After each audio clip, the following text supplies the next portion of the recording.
Good morning everyone. Myself Kumarji sir. Unit solution. Explain this topic solubility. Solubility विलेयता. विलेयता क्या होती है उस चीज़ को बहुत अच्छे से समझो, बहुत अच्छे से समझना और ध्यान से सुनना मेरी बात को। सॉल्युबिलिटी विलेयता स्थिर ताप एवं स्थिर दाब पर किसी एक निश्चित विलायक की मात्रा में विलेय पदार्थ की वह मात्रा जो पूर्ण रूप से सॉल्युबल होती है वह उस विलयन की विलेयता कहलाती है। विलेयता टू टाइप्स हो सकती है, परसेंटेज में, पर लीटर में। जब परसेंटेज की बात करते हैं तो हम लोग डेफिनेशन देते हैं 100 ग्राम विलयन में जितने ग्राम विलेय पदार्थ की अधिक मात्रा उपस्थित होती है या घुली होती है वह उस विलयन की विलेयता कहलाती है या सांद्रता कहलाती है। तो विलेयता को प्रभावित करने वाले फैक्टर्स भी होते हैं। विलेयता को प्रभावित करने वाले फैक्टर्स होते हैं ताप का प्रभाव, दाब का प्रभाव, सांद्रण का प्रभाव, क्षेत्रफल का प्रभाव, ऊष्मा का प्रभाव। तो विलेयता की डेफिनेशन के उपरांत ये जो विलेयता है, विलेयता को ठोस और लिक्विड द्रव विलयनों के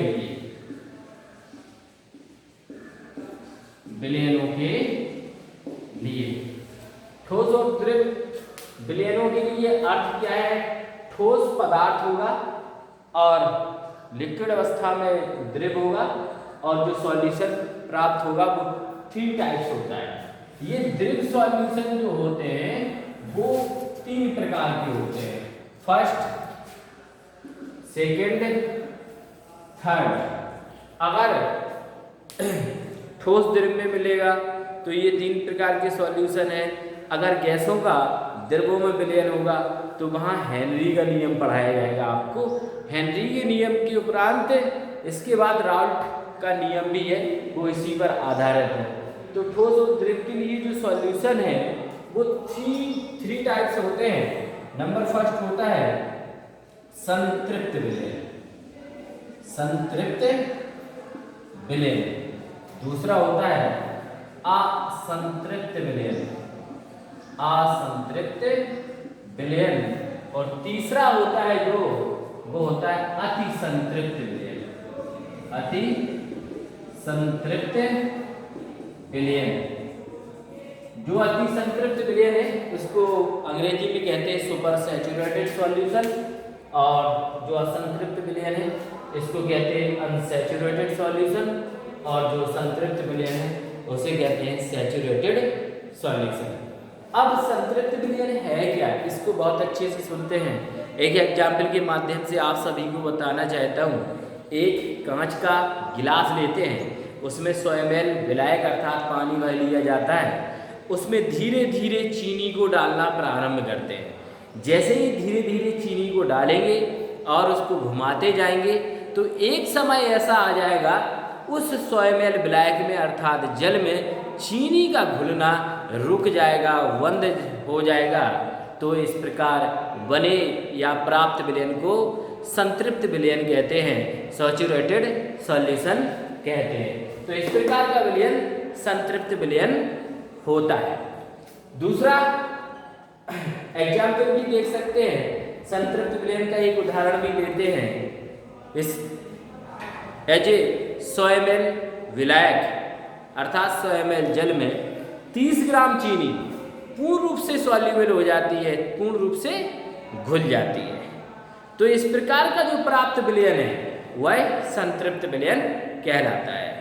यही विलेयता होती है, अर्थात 30 ग्राम विलायक में 100 ग्राम विलायक में 30 ग्राम चीनी पूर्ण रूप से सॉल्युबल हो गई है।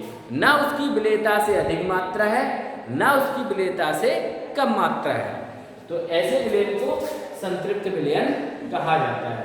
अब दूसरे विलयन की ओर आएंगे, अनसैचुरेटेड सॉल्यूशन, असंतृप्त विलयन। असंतृप्त विलयन क्या होता है? एक वही कांच का गिलास लेंगे, उसमें 100 ml विलायक लेंगे, जल लेंगे और धीरे धीरे चीनी डालेंगे। हमें पता है 100 ml विलायक में पूर्ण रूप से 30 ग्राम चीनी घुलती है, तो इसमें असंतृप्त विलयन बनाना है तो हम लगभग 28 ग्राम चीनी इसमें घोल देंगे। तो पूर्ण रूप से अभी घुली तो है नहीं, अर्थात 2 ग्राम चीनी और ऐसी है कि उस 100 ml विलायक में आसानी से घुल सकती थी।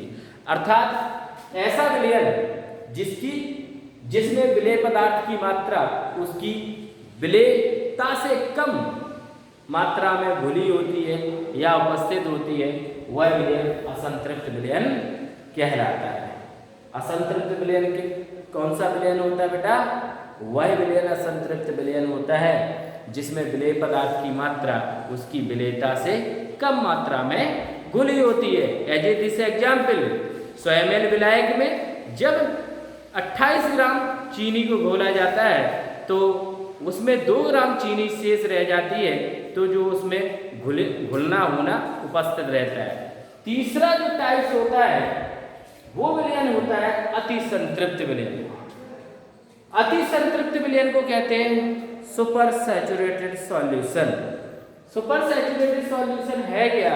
सुपर सैचुरेटेड सॉल्यूशन को अच्छे से समझेंगे, देखेंगे, वही एग्जाम्पल है जब ऐसा विलयन जिसमें विलेय पदार्थ की मात्रा उसकी विलेयता से अधिक मात्रा में घुली होती है, उस विलयन को अति संतृप्त विलयन अर्थात सुपर सैचुरेटेड सॉल्यूशन कहते हैं। तो अति संतृप्त विलयन हो गया। एज ए दिस एग्जाम्पल क्या होगा? 100 ml विलायक में जो चीनी है उसमें विलेयता से अधिक मात्रा अर्थात 30 ग्राम पूर्ण रूप से घुलती है, तो 32 ग्राम उसमें घोला जाएगा, तो उसकी विलेयता से अधिक मात्रा कितनी हुई? 2 ग्राम अधिक। तो अति संतृप्त विलयन हमें प्राप्त हो जाएगा। 100 ml विलायक लिया कांच की गिलास में और चीनी डालते गए, एक समय ऐसा आ गया चीनी का घुलना रुक गया, फिर भी और अधिक मात्रा में डाली उसकी विलेयता से अधिक मात्रा में, तो ऐसा विलयन अति संतृप्त विलयन सुपर सैचुरेटेड सॉल्यूशन कहलाता है। तो ये ठोस और द्रवों के लिए जो सॉल्यूशन होता है वो 3 प्रकार का होता है: सैचुरेटेड सॉल्यूशन, अनसैचुरेटेड सॉल्यूशन और सुपर सैचुरेटेड सॉल्यूशन। अब आपको कल वीडियो में आपको ये बताया जाएगा गैस और द्रवों की विलेयता। जैसे जितने सोडा वाटर होते हैं, पेय पदार्थ होते हैं जो हेनरी लॉ का पालन करते हैं, वो आपको डीपली बताया जाएगा। इसलिए सभी छात्र नेक्स्ट टाइम द्रव और गैस के लिए सॉल्यूशन का टाइप पढ़ के आएंगे। It's okay.